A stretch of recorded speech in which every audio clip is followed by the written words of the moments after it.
Dans ce podcast, découvrez le quotidien d'un tribunal correctionnel au plus près de la réalité. Exceptionnellement, l'enregistrement des audiences que vous entendrez a été autorisé. Bienvenue dans Justice en direct. Nous remercions Thierry Lefebvre, vice-président de la Chambre correctionnelle de Nouméa.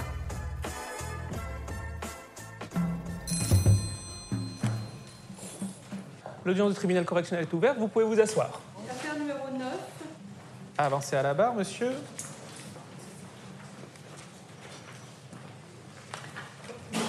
Et donc, vous êtes Brigitte, donc vous pouvez vous asseoir, madame. Alors, vous comparaissez dans ce tribunal, monsieur, pour avoir à Nouméa, les 10 juin 2012 et 20 décembre 2012, volontairement exercé des violences n'ayant pas entraîné d'incapacité totale de travail personnel pendant plus de 8 jours, à l'espèce de 2 jours, sur la personne de Brigitte, avec ces circonstances, que ces violences ont été portées par le conjoint ou concubin de la victime. Alors, comme vous l'avez compris, nous sommes saisis de violences conjugales qui portent sur 2 jours différents. Alors, effectivement, nous avons 2 procédures qui ont été réunies pour ce jour. En fait, ce qui s'est passé, c'est que le 20 décembre, Brigitte a déposé une plainte contre vous, monsieur, son concubin, pour des violences. Elle avait un certificat médical. En l'occurrence, le médecin voyait des dermabrasions linéaires de 2 cm de longueur chacune, légèrement hémorragiques, frontale médiale, et des ecchymoses dorsales rougeâtres. Donc en fait, on voit qu'elle a manifestement elle a été coupée au niveau du front, un cocard, et puis surtout dans le dos des marques.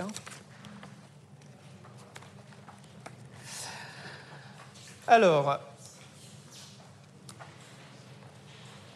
il s'avère que lorsque les policiers prennent en compte cette plainte ce 20 décembre, eh bien évidemment, ils font le lien tout de suite avec une précédente plainte, puisque le couple avait déjà été convoqué 6 mois avant pour des problèmes de différends conjugaux. Et il avait été donné une suite, dirons-nous, de médiation familiale à cette plainte du mois de juin. Ce qui s'était passé au mois de juin, c'est que ce jour-là, vous étiez fortement alcoolisé et vous aviez jeté un banc artisanal en bois que madame avait reçu derrière la tête, occasionnant sur elle une plaie de 2 cm. Et après dégrisement, vous aviez été entendu et vous aviez reconnu avoir commis des violences sur votre concubine. Même si vous ne vous rappeliez plus vraiment les circonstances dans lesquelles c'était arrivé et pourquoi ça avait eu lieu. Bon. Autrement dit, le procureur de la République, à l'époque, avait cherché à recréer du lien entre vous pour essayer de discuter avec une personne neutre auprès du relais.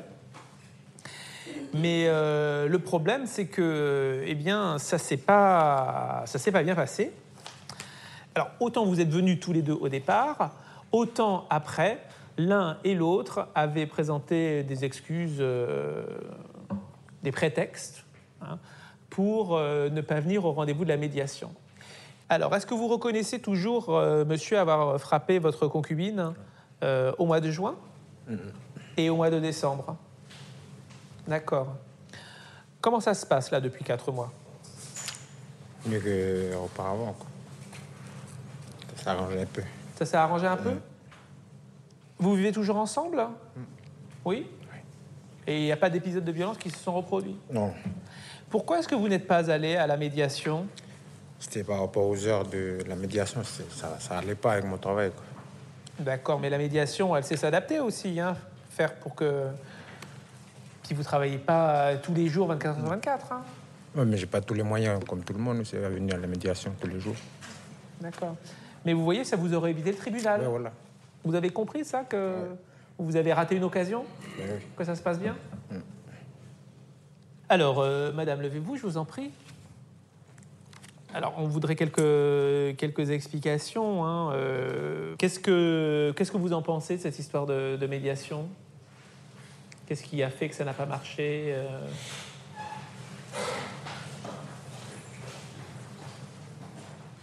Vous savez pas trop ? Alors, on voudrait entendre un petit peu le son de votre voix quand même, madame. Il faut faire un petit effort pour essayer de nous expliquer Bon, alors je vais peut-être poser des questions plus simples. Est-ce que monsieur vous a refrappé depuis le mois de décembre? Non. Non? Vous vivez toujours ensemble, hein? Oui.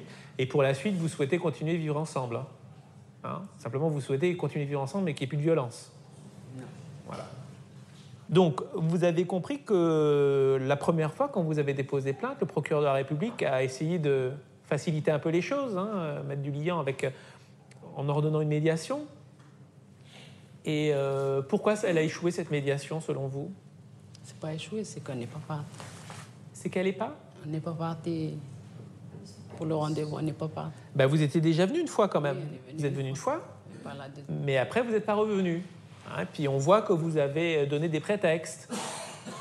Hein, vous avez dit que vous étiez remonté sur Wailou, et puis c'est ce qui est noté dans le procès-verbal, et puis que monsieur, il n'avait pas pu prendre de disposition par rapport à son travail. Ah, vous n'aviez pas trop envie d'y aller à la médiation? Non. Justement, c'est dans les Si. deux sens. Ou alors c'est lui qui ne voulait pas, et puis il vous a dit de dire que vous ne pouvez pas aller? Mais non. Non. Alors? C'est que, voilà, je voulais pas... Enfin, c'est pas que je voulais pas aller, mais je voulais aller, mais j'avais pas le moyen aussi. Voilà. D'accord. Comment ça se passe, là, depuis 4 mois? Vous avez dit qu'il n'y avait plus de violence, mais est-ce que vous avez l'impression que le climat s'améliore et que vous avez trouvé un terrain d'entente? Alors, je regarde madame. Ça va quand même? Oui, ça va. Bon. OK. Comment vous imaginez la suite, madame? C'est qu'il n'y a plus de violence. Qu'il n'y a plus de violence? Oui. Donc que vous restez avec lui, qu'il n'y ait plus de violence. On voit que ces violences, elles ont manifestement eu lieu dans un contexte de forte alcoolisation. Ouais. Est-ce que monsieur boit beaucoup? Est-ce qu'il boit trop? Est-ce qu'il boit régulièrement? Régulièrement. Régulièrement? Oui. Et quand il boit, il est dans quel état après? On fait la bagarre après. On fait la bagarre après. En fait, vous lui reprochez de trop boire à monsieur? C'est ça que vous lui reprochez? Des fois, puis... Et alors vous, pourquoi monsieur, vous vous mettez à frapper votre femme alors?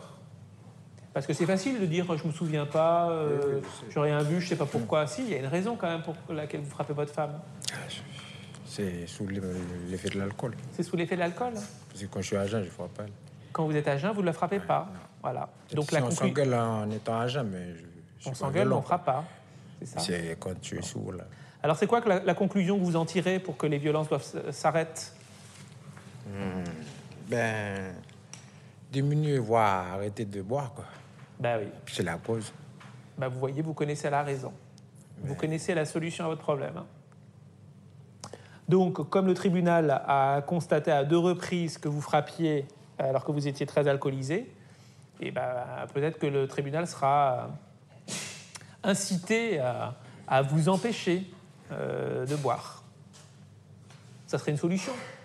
C'est la solution. C'est la solution même. Ouais. OK. Alors, votre casier judiciaire fait mention de 6 condamnations. On voit défaut de permis de conduire, vol, refus d'obtempérer. Alors ça, c'est des vieilles choses qui datent de 1998 et 2002. En 2003, il y avait déjà des problèmes d'alcool, conduite en état alcoolique, 15 jours d'emprisonnement ferme. 2005, violence avec arme, dégradation, 1 mois ferme. En 2006, de multiples vols. Et puis surtout, on voit l'apparition de stupéfiants. On voit consommation, détention, stupéfiants, offre ou cession, 3 mois ferme. Et une nouvelle condamnation pour stupéfiants en 2009. Usage de stupéfiants, transport, détention. Vous consommez toujours des stupéfiants? À peine d'emprisonnement ferme, 2 mois. Vous Maintenant, consommez toujours des stupéfiants? moins qu'avant. Moins qu'avant. Parce Oui, que donc j'ai ça veut une dire fille, quand même quoi. oui. Comment? Ça veut dire oui. Mais... Moins qu'avant, ça veut dire oui. Oui, oui. Bah oui, Mais moins qu'avant. mais moins qu'avant. Voilà. Le tribunal a bien compris. Disons que ça n'aide pas à votre discernement, quoi. Ça n'aide pas à avoir l'esprit clair. Je comprends rien. Ça n'aide pas à avoir l'esprit clair Mais oui. de fumer. Parce que c'est du cannabis. Oui, tout le monde en fume. Oui, enfin, tout le monde en fume, peut-être autour de vous, hein, mais tout le monde n'en fume pas. disons que vous avez quand même remarqué que ceux qui fumaient beaucoup, ils perdent un peu la tête, c'est moins qu'on puisse dire. Hein. On ne compte plus le nombre de jeunes, d'ailleurs, du côté de Wailou et Canala, qui sont à l'hôpital psychiatrique parce qu'ils ont perdu la tête. Hein. Parce que le cannabis, ici en Nouvelle-Calédonie, il est 4 à 5 fois plus fort qu'en métropole. Hein. THC. Il est extrêmement fort. Hein. Vous fumez régulièrement ? Occasionnellement. Occasionnellement ? C'est-à-dire tous les jours ? Non. Non. Quand il y en a. Quand il y en a. fume. Ok. Bon. Des questions ? Alors oui, madame, est-ce que vous vous constituez partie civile, c'est-à-dire est-ce que vous demandez réparation du préjudice que vous avez subi ? Non. Non ? D'accord. Alors vous pouvez vous asseoir, madame. Monsieur le procureur, quelles sont vos réquisitions ? Oui, je vous remercie, Monsieur le Président. Manifestement, la médiation familiale n'a pas marché, puisque vous n'êtes pas allé au-delà du premier rendez-vous. Mais 6 mois plus tard, après les faits du 10 juin, on se retrouve avec un nouvel épisode de violence conjugale, puisque le 20 décembre 2012, on vous reproche, là encore, d'avoir exercé des violences. J'avais noté que lors des seconds faits, qui sont passés le 20 décembre 2012, vous aviez été importuné votre compagne alors qu'elle dormait. Vous vouliez, je crois, lui faire quelques griefs par rapport à l'argent que vous aviez, ou quelque chose comme ça, pour consommer de l'alcool, ou pour aller de nouveau acheter de l'alcool. Vous l'avez réveillée alors qu'elle dormait avec votre petite fille de 4 ans, et c'est devant la petite fille de 4 ans que vous avez exercé un certain nombre de violences qui ont abouti effectivement au second dépôt de plainte avec une ITT de 1 jour qui a été fixée, avec des photographies que vous avez rappelées, c'est le procès-verbal numéro 2, avec des plaies, notamment à la face, avec des coupures qui ont été relevées par les forces de gendarmerie. Aujourd'hui, je demande évidemment au tribunal d'entrer en voie de condamnation vous concernant, de prononcer une sanction pour les faits de violence, en précisant que votre casier judiciaire, avec les 6 mentions qui existent, vous empêche de bénéficier d'un sursis simple. Il va falloir trouver une autre sanction. Moi, j'ai noté qu'il y avait tout de même à domicile un contexte d'alcoolisation qui était important. Madame l'a rappelé dans son audition en disant qu'elle était violentée au rythme d'environ 1 fois par mois lorsque monsieur est alcoolisé, ce qui démontre effectivement qu'il y a un problème de gestion de l'alcool.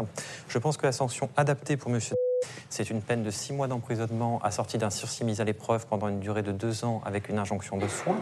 Vous avez raté la médiation avec le relais, mais il faut que le sursis mis à l'épreuve, si c'est ce qui est prononcé, fonctionne vous concernant parce que vous êtes plus très loin d'avoir des peines d'emprisonnement ferme relativement lourdes vous concernant. Je vous remercie, monsieur le procureur. Monsieur, vous avez la parole en dernier. Avez-vous quelque chose à ajouter à tout ce qui a été dit ? Non ? Alors, la décision sera rendue après la suspension de l'audience. Donc, l'audience est suspendue.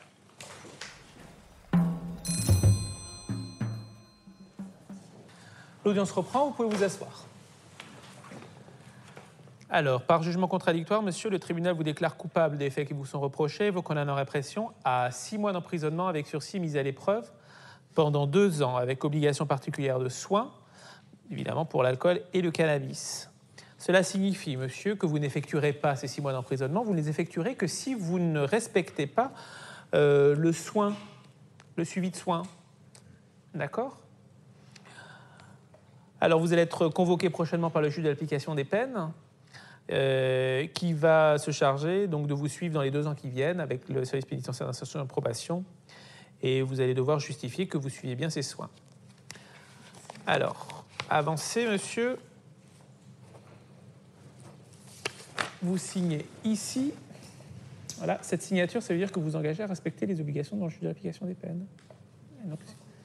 Et donc, on va vous remettre une copie de la décision. Donc, vous attendez sur le banc. L'audience est terminée et élevée.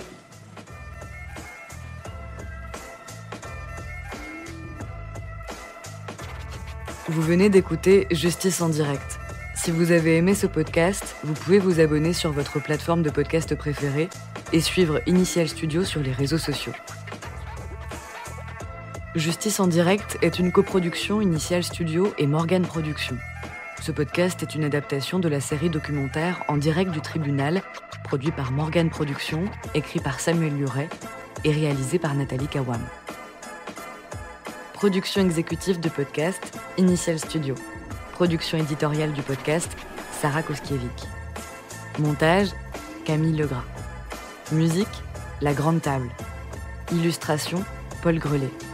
Avec la voix de Pauline Josse.